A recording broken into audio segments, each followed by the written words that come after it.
वट सावित्री के व्रत पर है यही प्रार्थना, सुहाग रहे सलामत, पूरी हो हर कामना। राधे राधे दोस्तों, कैसे हैं आप सभी। उम्मीद करते हैं आप सभी एकदम बढ़िया होंगे, खुश होंगे। भगवान विष्णु की कृपा आप सभी पर हमेशा बनी रहे और आप सभी को वट सावित्री व्रत की ढेर सारी शुभकामनाएं दोस्तों। तो चलिए आप सभी को सुनाते हैं आज वट सावित्री व्रत की कथा, जो कि आज कथा सुनने का बहुत बड़ा महत्व है, तो कथा को पूरा सुनिएगा। भद्र देश के एक राजा थे जिनका नाम अश्वपति था।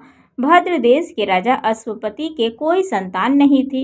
उन्होंने संतान प्राप्ति के लिए मंत्रोच्चारण के साथ प्रतिदिन 1,00,000 आहुतियां दी। 18 वर्षों तक यह कर्म उन्होंने जारी रखा था। इसके बाद सावित्री देवी ने प्रकट होकर वर दिया कि राजन, तुझे एक तेजस्वी कन्या पैदा होगी। सावित्री देवी की कृपा से जन्म लेने के कारण कन्या का नाम सावित्री रखा गया। कन्या बड़ी होकर बेहद ही रूपवान हुई। योग्य वर न मिलने की वजह से सावित्री के पिता बहुत दुखी रहते थे। उन्होंने कन्या को स्वयं वर तलाशने के लिए भेजा। सावित्री तपोवन में भटकने लगी। वहां साल्व देश के राजा धूम्रसेन रहते थे। क्योंकि उनका राज्य किसी ने छीन लिया था, उनके पुत्र सत्यवान को देखकर सावित्री ने पति के रूप में उनका वरण किया। ऋषि राज नारद को जब यह बातें पता लगी तो वह राजा अश्वपति के पास पहुंचे और कहा कि हे राजन, यह क्या कर रहे हैं आप। सत्यवान गुणवान है, धर्मात्मा है और बलवान भी है, पर उसकी आयु बहुत छोटी है, वह अल्प आयु है। 1 वर्ष के बाद ही उसकी मृत्यु हो जाएगी। ऋषि राज नारद की बात सुनकर राजा अश्वपति घोर चिंता में डूब गए। सावित्री ने उनसे कारण पूछा तो राजा ने कहा, पुत्री, तुमने जिस राजकुमार को अपने वर के रूप में चुना है वह अल्प आयु है, तुम्हें किसी और को अपना जीवन साथी बनाना चाहिए।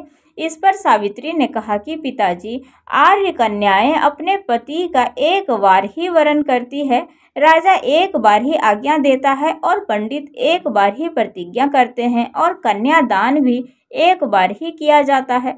सावित्री हठ करने लगी और बोली, मैं सत्यवान से ही विवाह करूंगी। राजा अश्वपति ने सावित्री का विवाह सत्यवान से करवा दिया। सावित्री अपने ससुराल पहुंचते ही सास ससुर की सेवा करने लगी। समय बीतता चला गया। नारद मुनि ने सावित्री को पहले ही सत्यवान की मृत्यु के दिन के बारे में बता दिया था। वह दिन जैसे जैसे करीब आने लगा, सावित्री अधीर होने लगी। उन्होंने 3 दिन पहले से ही उपवास शुरू कर दिया। नारद मुनि द्वारा कथित निश्चित तिथि पर पितरों का उन्होंने पूजन किया। हर दिन की तरह सत्यवान उस दिन भी लकड़ी काटने जंगल चले गए। साथ में सावित्री भी गई। जंगल में पहुंचकर सत्यवान लकड़ी काटने के लिए एक पेड़ पर चढ़ गए। तभी उसके सिर में तेज दर्द होने लगा। दर्द से व्याकुल सत्यवान पेड़ से नीचे उतर गया। सावित्री अपना भविष्य समझ गई। सत्यवान के सिर को गोद में रखकर सावित्री सत्यवान का सर सहलाने लगी। तभी वहां यमराज आते दिखे। यमराज अपने साथ सत्यवान को लेकर जाने लगे। सावित्री भी उनके पीछे पीछे चल पड़ी। यमराज ने सावित्री को समझाने की बहुत कोशिश की कि यही विधि का विधान है, लेकिन सावित्री नहीं मानी। सावित्री की निष्ठा और पतिपरायणता को देखकर यमराज ने सावित्री से कहा, हे देवी, तुम बहुत धन्य हो, तुम मुझसे कोई और भी वरदान मांगो। पहला वर सावित्री ने मांगा कि मेरे सास ससुर वनवासी हैं और अंधे हैं, उन्हें आप दिव्य ज्योति प्रदान करें। यमराज ने कहा, ऐसा ही होगा, जाओ अब लौट जाओ। लेकिन सावित्री अपने पति सत्यवान के पीछे पीछे चलती रही। यमराज ने कहा, देवी तुम वापस जाओ। सावित्री ने कहा, भगवान, मुझे अपने पति देव के पीछे पीछे चलने में कोई परेशानी नहीं है, पति के पीछे चलना मेरा कर्तव्य है। यह सुनकर उन्होंने फिर से उसे एक और वर मांगने को कहा। तब सावित्री ने दूसरा वर मांगा। बोले कि हमारे सास ससुर का राज्य छीन गया है, उसे पुनः वापस दिला दें। यमराज ने सावित्री को यह वरदान भी दे दिया और कहा, अब तुम लौट जाओ। लेकिन सावित्री पीछे पीछे चलती रही।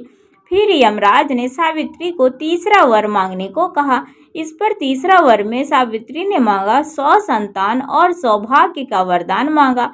यमराज ने इसका वरदान भी सावित्री को दे दिया। सावित्री ने यमराज से कहा कि प्रभु, मैं एक पतिव्रता पत्नी हूँ और आपने मुझे पुत्रवती होने का आशीर्वाद दिया। यह सुनकर यमराज को सत्यवान के प्राण छोड़ने पड़े। उसके बाद यमराज अंतर्ध्यान हो गए और सावित्री उसी वट वृक्ष के पास आ गई जहाँ पर उसके पति का मृत शरीर पड़ा था। सत्यवान जीवित हो गया और दोनों खुशी खुशी अपने राज्य की ओर चल पड़े। दोनों जब घर पहुंचे तो देखा कि माता पिता को दिव्य ज्योति प्राप्त हो गई है। इस प्रकार सावित्री सत्यवान चिरकाल तक राज्य सुख भोगते रहे। अतः पतिव्रता सावित्री के अनुरूप ही प्रथम अपने सास ससुर का उचित पूजन करने के साथ ही अन्य विधियों को प्रारंभ करें। वट सावित्री व्रत करने और इस कथा को सुनने से उपवासक के वैवाहिक जीवन या जीवन साथी की आयु पर किसी भी प्रकार का कोई संकट आता है तो वह टल जाता है। तो दोस्तों, ये थी सत्यवान और सावित्री की कहानी। वट सावित्री व्रत की कथा आप सभी को कैसी लगी और कथा को जरूर सुनना चाहिए वट सावित्री व्रत के दिन। तो दोस्तों, अगर आप सभी को कथा पसंद आई हो तो वीडियो को लाइक आप सभी जरूर कर दिया करिएगा और चैनल पर जो भी नए आते हैं सब्सक्राइब कमेंट शेयर भी करिएगा। और बहुत लोग अमावस्या के दिन करते हैं और बहुत लोग पूर्णिमा के दिन भी करते हैं। तो 2 दिन ये व्रत रखा जाता है। हमारे इधर ये अमावस्या को करते हैं। तो चलिए दोस्तों, जितने भी हमारी बहनें हैं सभी को वट सावित्री व्रत की ढेर सारी शुभकामनाएं।